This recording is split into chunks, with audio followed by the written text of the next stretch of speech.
Isn't this pretty? This is for a smile. Look at how everything is going just as you'd expect. Right. This is the patient. And what do you see here? Poor kid. So the patient has very limited central mobility of his lip, and it's also asymmetrical. So it seems a little bit increased on the left compared to the right, just a hair, but he has very good lateral motion. Right. And you notice, you see here again the lower lip. Right. That's a little bit bizarre, because the lower lip on the patient goes superiorly versus on the control, which is more lateral lower lip movement. Well, actually, there's more movement of the lower lip. We see these in the cleft patients.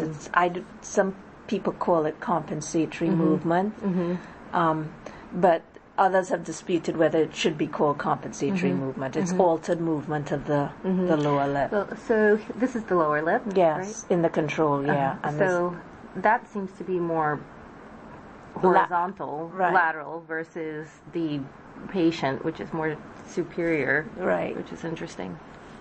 It's very interesting. This is the right lateral view. This is the anterior. This is the posterior. This is the patient and the control. And this would be the upper lip. This is the nose, right? Right? Nose, upper lip, lower lip. Okay.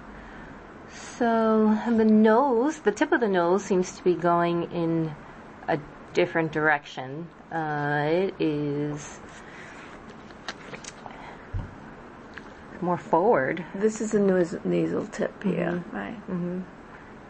So this arrow is pointing this way, right? And this one's going. But not much movement, right? Not the length of the line's not. The alar looks like it's different. But essentially it's giving you just what you said, right? Minimal.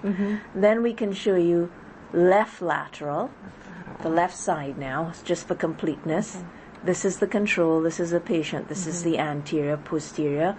This is the upper lip, lower lip, chin, right? And it shows you pretty much what you said, right? Okay, now, this is the final thing you'll see. We'll go faster through these later. This freezes it, okay, at the maximum of the movement. So we take the patient maximum and we take the control maximum at the maximum of their movement, and we connect them. So the bigger the difference, the longer the line. Oh, okay. So this isolates where the changes are. So this is the maximum, the control, and this is where our patient is. So it's a plot that gives you an idea of the amount of difference, right? Yeah. But again, you see where the differences are occurring. It's here and here, right? Yeah, it's the proladium. Okay. Now there's one other thing. And are you doing okay here? Yes. This is the morning, This right? is kind of fascinating. Right. We also calculate for you something called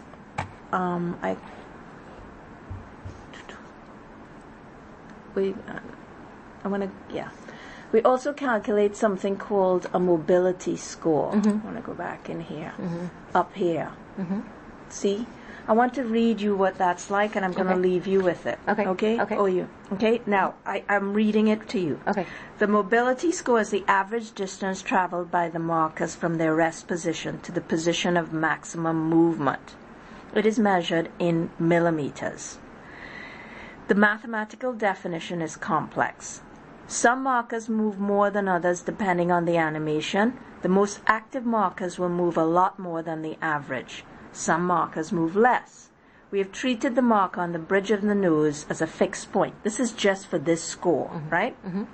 The mobility score measures total motion, but a single number cannot capture everything about complex facial motion.